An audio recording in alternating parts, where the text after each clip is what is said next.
ఇది hair washing machine అండి, top door. HWM75H82686 model అనమాట. సో ఇదేంటంటే దీంట్లో మేము వాషింగ్ మిషన్ కొందాం అనుకుంటే ఐఎఫ్బి ఆడ బజాజ్లో ఏంటంటే ఇది బాగుంది, ఇది చూడండి అంటే ఇది చూసాం అనమాట. దీంట్లో ఫీచర్స్ అయితే బాగున్నాయి.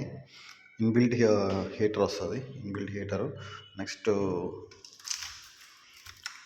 డస్ట్ కూడా 2 వేస్ అంటే ఈ సైడ్ నుంచి ఈ సైడ్ నుంచి అంతా వెళ్తుంది. రివ్యూస్ కూడా ఆన్లైన్లో చాలా బాగా ఇచ్చున్నారు, అన్నీ 4, 5 ఉన్నాయి. ఇది వచ్చి 23,500 ఉంది, డిస్కౌంట్లో 21,000కి వచ్చింది. చాలా ఆటోమేటిక్, ఫుల్లీ ఆటోమేటిక్ అనమాట. సో ఇవన్నీ ప్రోగ్రామింగ్ మోడ్స్. సో చాలామంది ఐఎఫ్బి కొంటుంటారు, కానీ హయ్యర్ కూడా బాగుందండి. 15 అది 10 ఇయర్స్ వారంటీ ఉంటే ఇది 12 years on motor, 5 years warranty. ఇది 5 స్టార్ రేటింగ్. సో ఎవరైనా కొనాలనుకున్న వాళ్ళు ఇది ఒకసారి చూసి ఆన్లైన్లో రివ్యూస్ అన్ని చూసుకొని మీకు నచ్చితే తీసుకోవచ్చు. చాలా బాగుంటుంది. థ్యాంక్ యూ అండి.